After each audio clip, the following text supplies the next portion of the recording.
Ranking every Nintendo console from worst to best. Number 14, Virtual Boy. Nuff said.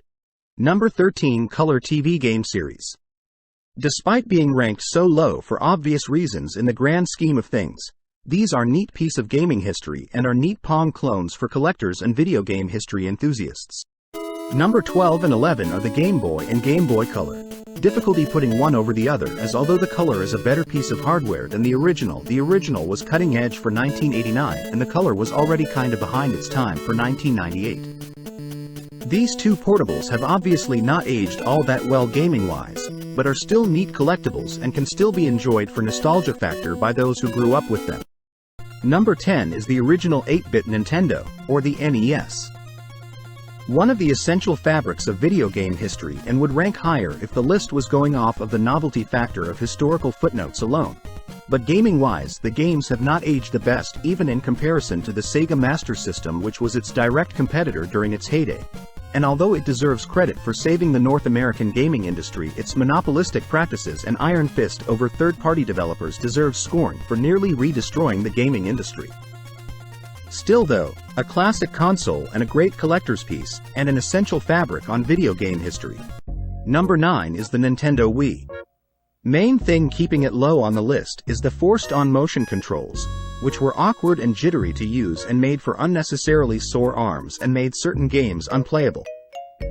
But to its credit, the console was financially successful and helped Nintendo out of a financial rut they fell into during the GameCube era, and the console did have great games such as Mario Galaxy, Super Paper Mario, Smash Bros. Brawl, and Donkey Kong Country Returns. Plus Wii Sports also had its fun moments as well. Number 8 is the Nintendo 64. First off, when it comes to console collecting, there's no better Nintendo system to collect for than the N64. Due to the vast number of colors the console was released in and only needing 296 games to collect on top of that. 296 is a way smaller library, but quality beats quantity, and the N64 had more than enough quality games than one would have time to play. A lot of the console's best games are filled with color and charm, such as Mario 64, Snowboard Kids, Banjo-Kazooie, and Paper Mario.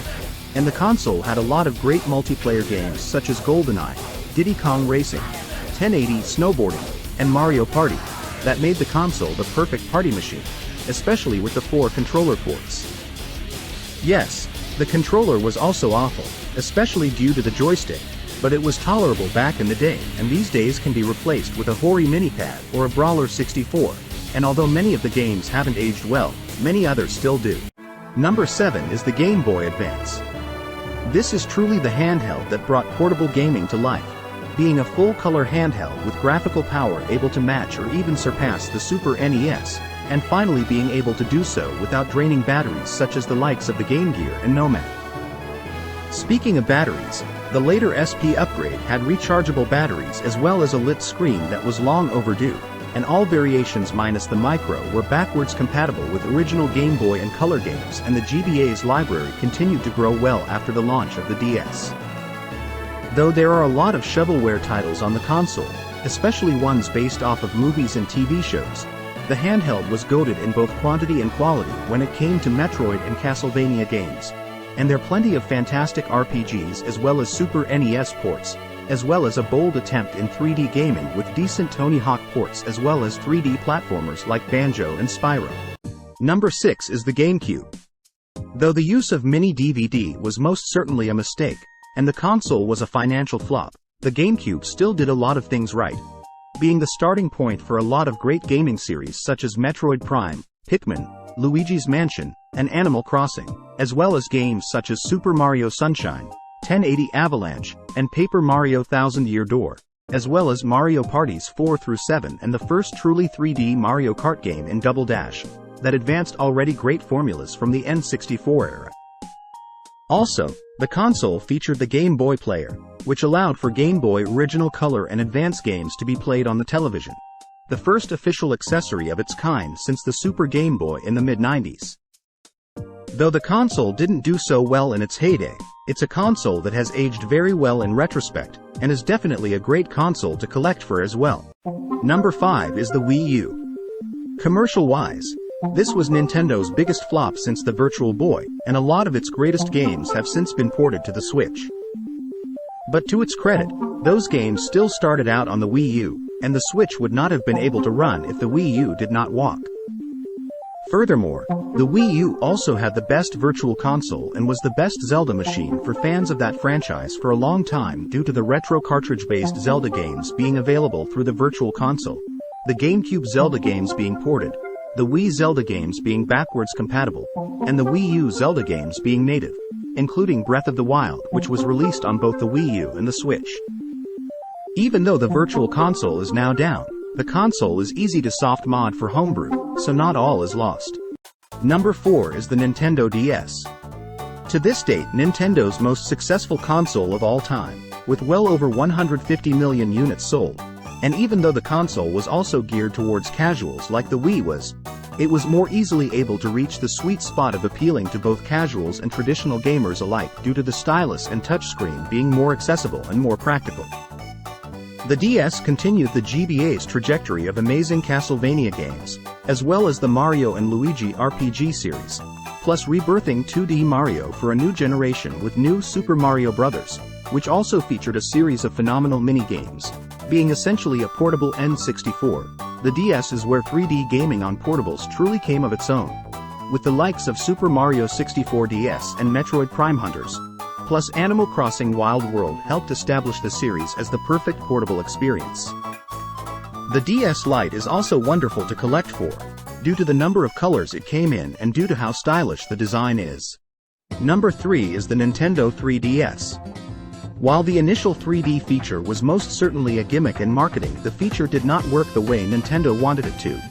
This portable did grow a phenomenal software library in terms of both quantity and quality, especially with Nintendo opening up more to indie developers, as well as the portable's graphical capabilities being closer to or on par with those on the Wii and the Wii U, with ports from those consoles on the 3DS being often on par with their console counterparts or even better, plus fantastic exclusives such as Animal Crossing New Leaf, Metroid Samus Returns, Bravely Default, and Fire Emblem Awakening. Not to mention the first console with a portable Smash, and a console that alongside the Wii U perfected the toys-to-life model with the Amiibo line, which had support natively built into the later new 3DS line. Number 2 is the Super NES, also simply known as the Super Nintendo. For this console to be ranked so high on the list, higher than multiple of the more modern entries present despite the console being well over 30 years old, only goes to show how phenomenally well this console and its software library has aged.